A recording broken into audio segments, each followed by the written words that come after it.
वर्कअपवास.in। दोस्तों, पूरे देश के संविदा कर्मचारियों के पक्ष में माननीय सुप्रीम कोर्ट ने 12 मार्च 2024 को एक ऐतिहासिक फैसला दिया है, जिस फैसले में माननीय सुप्रीम कोर्ट ने कहा है कि 12 मासी यानी कि अस्थायी प्रकृति के कामों में लगे संविदा कर्मचारी को कॉन्ट्रैक्ट लेबर एक्ट 1970 के तहत कॉन्ट्रैक्ट कर्मचारी नहीं माना जा सकता है और वो परमानेंट होने के पात्र है।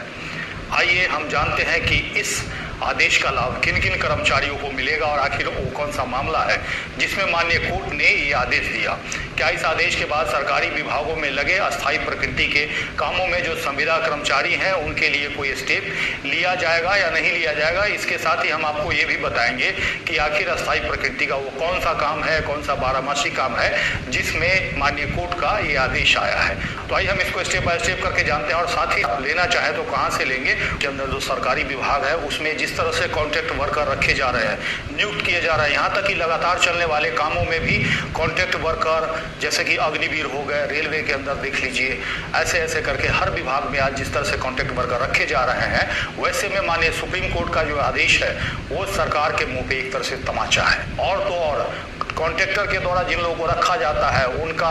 जैसे ही 12 महीना 11 महीना पूरा हो जाता है वैसे ही ठेकेदार के द्वारा 40,000 50,000 रुपया घूस के रूप में लिया जाता है ताकि उनका जो कॉन्ट्रैक्ट है रिन्यूअल किया जा सके। ये पूरे देश में चल रहा है, केवल एक मंत्रालय की बात नहीं है। जिस तरह से हमारे पास मैसेज आ रहा है, ऐसे में माननीय कोर्ट का जजमेंट सरकार के उस कार्य प्रणाली पे बहुत बड़ा सवाल उठाता है। आपको बता दें कि जस्टिस PS नरसिम्हा और जस्टिस संदीप मेहता की खंडपीठ ने अपने आदेश में कहा कि 12 मासी अस्थायी प्रकृति का काम अनुबंध कर्मचारी से नहीं लिया जा सकता है, ऐसे में उन्हें अस्थायी किया जाना चाहिए। ऐसे में अब यह देखना है कि माननीय सुप्रीम कोर्ट की इस टिप्पणी से सरकार के ऊपर क्या प्रभाव पड़ता है या फिर सरकार के द्वारा जो सरकारी विभागों के अंदर संविदा कर्मचारी को धड़ल्ले से रखा जा रहा है उस पर क्या असर आता है। इसके बाद आप जरूर जानना चाहेंगे कि आखिर वो कौन सा मामला है जिसमें कि माननीय सुप्रीम कोर्ट ने ये जजमेंट दिया है। आपको बता दें कि यह मामला कोल इंडिया लिमिटेड की सहायक कंपनी महानंदी कोल फील्ड्स यानी कि अपीलकर्ता जिन्होंने सुप्रीम कोर्ट के अंदर अपील लगाया था उनके द्वारा 32 कर्मचारियों में से मात्र 19 कर्मचारियों को अस्थायी किया गया और बाकी 13 कर्मचारी को यह कहते हुए छोड़ दिया गया कि आपका काम 12 मासी यानी कि अस्थायी प्रकृति का नहीं है और उनको कॉन्ट्रैक्ट वर्कर माना और उनको परमानेंट नहीं किया। और यहीं से मामला शुरू हुआ। वर्कर यूनियन की तरफ से 13 श्रमिकों के परमानेंसी के लिए अपील पर समझौता हुआ, जबकि प्रबंधन ने मात्र 19 श्रमिकों को रेगुलाइजेशन करने पर विचार किया और बाकी 13 को रेगुलाइज करने से मना कर दिया। और जिसके बाद रीजनल लेबर कमिश्नर सेंट्रल के पास ये मामला जाता है और उनसे मामला होते हुए सेंट्रल गवर्नमेंट के थ्रू CGIT पहुंचता है, जिसके बाद CGIT यानी कि सेंट्रल ट्रिब्यूनल ने 13 कर्मचारियों के काम को 19 कर्मचारियों के काम के समान, कहने का मतलब उनके काम का प्रकृति समान है, 19 को परमानेंट किया गया था और 13 को परमानेंट नहीं किया गया था और दोनों के काम को समान माना और समान मानते हुए 13 कर्मचारियों को रेगुलाइज करने का आदेश दिया और साथ ही बकाया मजदूरों के साथ जो परमानेंसी के लिए उनको लाभ भत्ता आदि मिलना था उसका आदेश जारी किया। साथ ही अपने आदेश में CGIT ने कहा कि बंकर के अंदर रेलवे ट्रैक के बगल में सफाई का काम करने वाले कर्मचारियों का जो काम है 12 मासी है यानी कि अस्थायी प्रकृति का है, कहने का मतलब 12 महीना चलने वाला काम है और इसलिए CGIT ने 13 कर्मचारियों के पक्ष में फैसला दिया। जो फैसला प्रबंधकों को मंजूर नहीं होता है वो हाई कोर्ट की शरण लेते हैं। हाई कोर्ट में जब मामला जाता है तो हाई कोर्ट उनके मामले को सुन करके और उनका जो एप्लीकेशन है वो रद्द कर देता है और CGIT के उस फैसले को बरकरार रखता है। अंत में महानंदी कोल फील्ड्स के द्वारा माननीय सुप्रीम कोर्ट का दरवाजा खटखटाया जाता है, जिसके बाद सुप्रीम कोर्ट के समक्ष अपीलकर्ता प्रबंधन ने यह तर्क प्रस्तुत किया कि ट्रिब्यूनल के पास श्रमिकों को अस्थायी दर्जा देने की कोई शक्ति नहीं है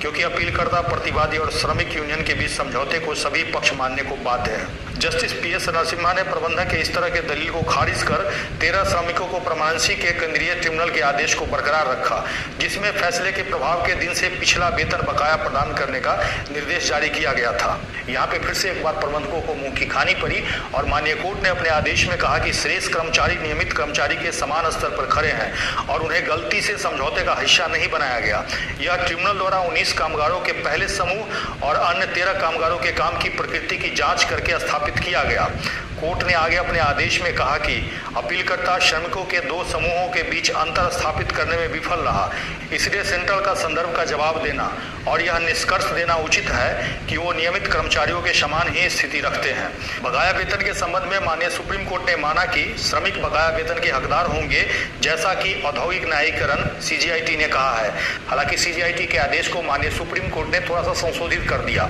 तो आप जरूर जानना चाहेंगे कि क्या संशोधित कर दिया। तो आपको बता दें कि CGIT ने एप्लीकेशन लगाने के डेट से परमानेंट कर्मचारियों को माना था। कहने का मतलब बकाया वगैरह का भुगतान उनको एप्लीकेशन के डेट से करना था, और यहाँ पे माननीय सुप्रीम कोर्ट ने उनके रोजगार प्राप्त करने की तिथि से कर दिया। तो कहने का मतलब एक तरह से जो उनके प्रबंधक है उनको लेनी की देनी पड़ गई और कर्मचारियों को जीत मिली। एक तरह से देखें तो अस्थायी प्रकृति के काम, चाहे वो रेलवे के अंदर काम कर रहे हो सफाई का, वो 12 मास चलने वाला है, पोस्ट ऑफिस के अंदर आप काम कर रहे हो वो 12 मास चलने वाला है, और ऐसे में अस्थायी प्रकृति का जो भी काम है जो लगातार 12 मास चलता है, ऐसे कामों में संविदा कर्मचारियों को, कॉन्ट्रैक्ट वर्कर को रखा जाता है। तो कहीं ना कहीं वो रेगुलाइजेशन की मांग कर सकते हैं, परमानेंट होने की मांग कर सकते हैं, और उसी के तहत ये आदेश आया है। और आपको बता दें कि हम लोगों ने भी काफी पहले से IRCTC के अंदर जो संविदा कर्मचारी, कॉन्ट्रैक्ट कर्मचारी काम कर रहे हैं, इसी आधार पे परमानेंसी का हमने क्लेम लगा रखा है। और साथ ही एक और क्लॉज है कि अगर कॉन्ट्रैक्ट झूठा है तो ऐसी स्थिति में भी आप परमानेंसी का मांग कर सकते हैं। ये हमने अपनी तरफ से बताया है, हालांकि ये कोर्ट के ऑर्डर में नहीं है। अब ऐसे में ये देखना है कि पूरे देश के अंदर जितने भी सरकारी विभाग है, चाहे वो स्टेट गवर्नमेंट के हो या सेंट्रल गवर्नमेंट के,